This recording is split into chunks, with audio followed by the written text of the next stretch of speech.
कक्षा 12 भौतिक विज्ञान भाग 2। आज हम पढ़ेंगे प्रकाश का परावर्तन और अपवर्तन के बारे में।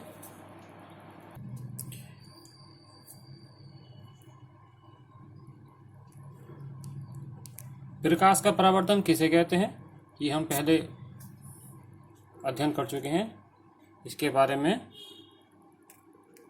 बता चुके हैं बच्चों। जब प्रकाश की किरण किसी चमकदार और चिकनी सतह पर, चिकनी या चमकदार बात एक ही होती है, सतह पर टकराती है तो उसी मार्ग में वो वापस लौट जाती है। इस घटना को कहते हैं प्रकाश का परावर्तन। हमने आपको इस पाठ में पढ़ाया था गोलीय दर्पणों द्वारा प्रकाश का परावर्तन। इसमें पढ़ाया था चिन्ह परिपाटी। दर्पण के सामने से प्रकाश की किरणें डाली जाती हैं, यानी कि वस्तु इधर रखी जाती हैं। दर्पण के बाईं ओर की दूरियां नेगेटिव माइनस में और दर्पण के दाईं ओर की दूरियां पॉजिटिव धनात्मक ली जाती है। ये जो मुख्य अक्ष है इसके ऊपर की दूरियां धनात्मक, चाहे इधर हो या इधर हो, और नीचे वाली दूरियां ऋणात्मक ली जाती है। गोलीय दर्पणों की फोकस दूरी, इसके बारे में बताया था। गोलीय दर्पण की फोकस दूरी होती है बच्चों, फोकस दूरी को एफ से डिनोट करते हैं। एफ बराबर वक्रता त्रिज्या बटे 2, यानी वक्रता त्रिज्या का आधा फोकस दूरी होती है। फिर हमने दर्पण के परावर्तन के बारे में बताया। कोई भी गोलीय दर्पण हो, ये अवतल है, इसमें चमकदार सतह उभरा हुआ भाग होता है, वो चमकदार सतह नहीं, जिसमें पालिश होता है उभरा भाग होता है, और दबा वाला भाग चमकदार होता है। उत्तल दर्पण में दबे हुए भाग में पालिश होता है और इसका उभरा हुआ भाग चमकदार होता है। तो जब गोलीय दर्पण के सम्मुख मुख्य अक्ष के समांतर प्रकाश की किरणें आती हैं तो वह परावर्तन के पश्चात मुख्य फोकस में मिलती हैं अवतल दर्पण में, और उत्तल दर्पण में मुख्य फोकस पर मिलती हुई प्रतीत होती है। ठीक है। और आगे दर्पण, आपको दर्पण समीकरण कराई थी मैंने, इसका सूत्र आपको ड्राइव कराया था 1/f बराबर 1/v प्लस 1/u। आज हम करेंगे अपवर्तन के बारे में अध्ययन। अपवर्तन क्या है ये कक्षा 10 में आप थोड़ा सा इसके बारे में पढ़ चुके होंगे। जब प्रकाश की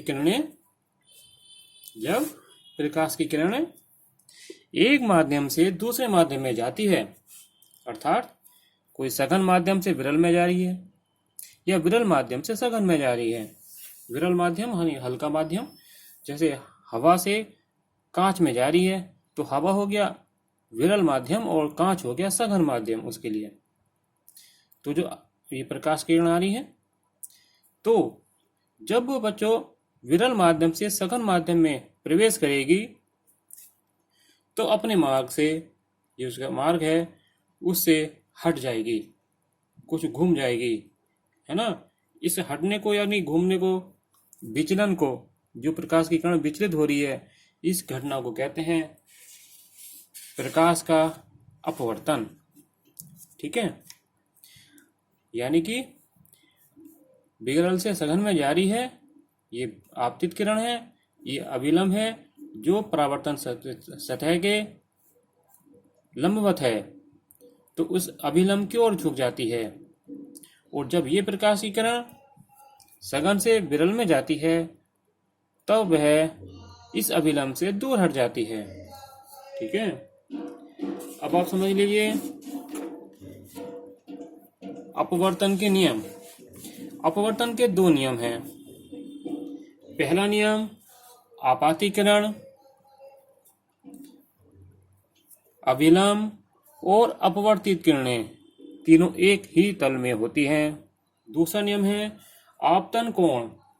आपतन कोण यानी कि ये वाला आपतन कोण, इसकी जया यानी कि अगर ये आई है यानी कि साइन आर साइन आई, और अपवर्तन कोण यानी कि आर, इसकी जया यानी कि साइन आर, इनका अनुपात नियत होता है। नियत होता है जैसे साइन आई बटे साइन आर बराबर एन, यानी कि 2:1।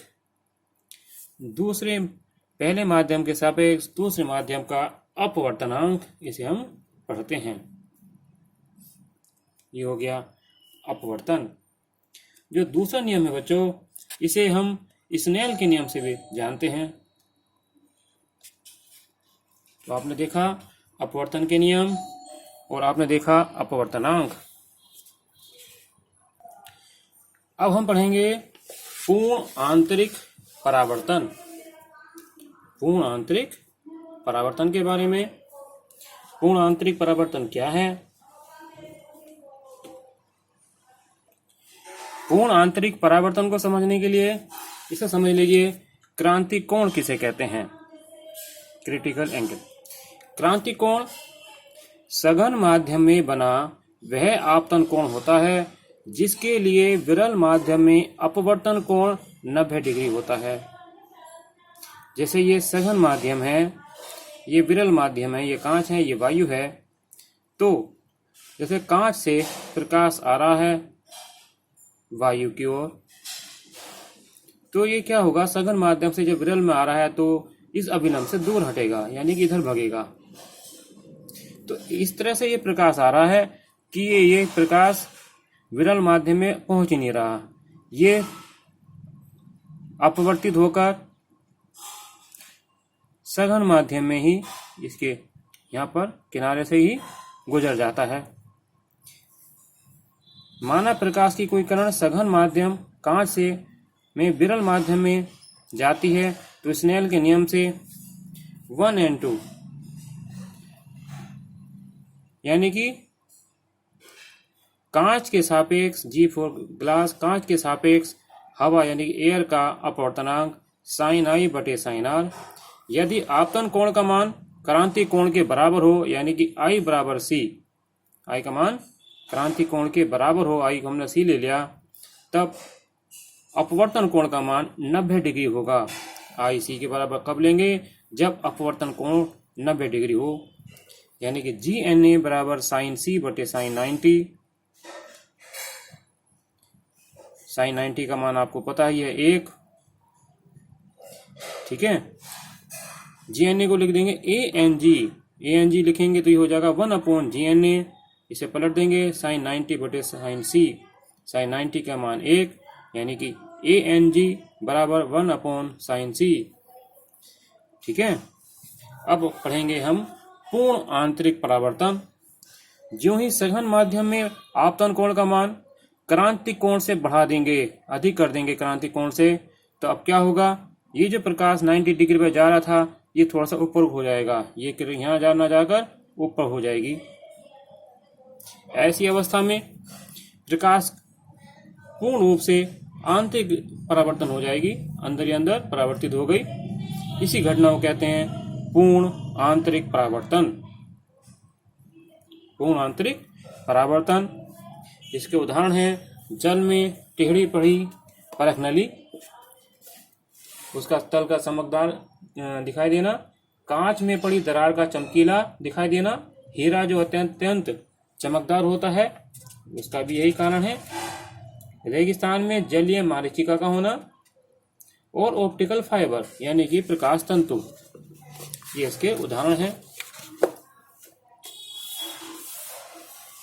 इन्होंने चित्र में समझा रखा है, इस चित्र को देख लेंगे, ये उदाहरण समझ लीजिए। प्रकृति में पूर्ण आंतरिक परावर्तन तथा इसके प्रौद्योगिकीय उपयोग।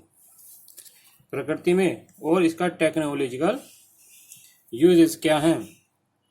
जैसे मरीचिका, गर्मियों में गर्म दिनों में पृथ्वी के निकट की वायु अपने से ऊपर की वायु की तुलना में अधिक गर्म होती है। वायु का अपवर्तनांक घनत्व के साथ बढ़ता है। गर्म वायु कम सघन होती है और उसका अपवर्तनांक ठंडी वायु से कम होता है। यदि वायु प्रवाह धीमा है अर्थात वायु शांत है तो वायु की विभिन्न परतों का प्रकाशीय घनत्व ऊंचाई के साथ बढ़ता है, जिस कारण किसी ऊंची वस्तु किसी पेड़ से आता हुआ प्रकाश ऐसे माध्यम में गमन करता है जिसका अपवर्तनांक भूमि पृष्ठ की ओर घटता जाता है। अतः इस प्रकार की वस्तु से आने वाली प्रकाश की किरण उत्तरोत्तर अविलंब से दूर मुड़ती है, और यदि भूमि पृष्ठ के पास की वायु के लिए आपतन कोण क्रांति कोण से अधिक हो जाए तो यह पूर्ण आंतरिक परावर्तन होती है, जैसे कि चित्र 9.14 में दिखाया गया है। दूरस्थ प्रेक्षक के लिए प्रकाश भूमि पृष्ठ के कहीं नीचे से आता हुआ प्रतीत होता है, जिससे प्रेक्षक स्वाभाविक रूप से यही मान लेता है कि प्रकाश भूमि पृष्ठ से ही आ रहा है, जमीन से आ रहा है।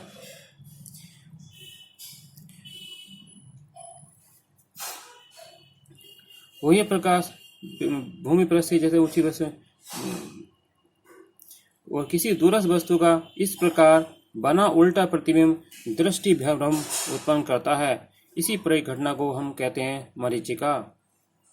इस प्रकार की घटना मरुस्थलों में अत्यंत सामान्य है। गर्मियों के दिनों में किसी बस या कार में चलते समय सड़क पर, विशेष रूप से महामार्गों पर, हाईवेज पर सड़क का दूर का भाग गीला प्रतीत होता है। यह भी उसका एक उदाहरण है। हीरे के बारे में पढ़ लेंगे आप।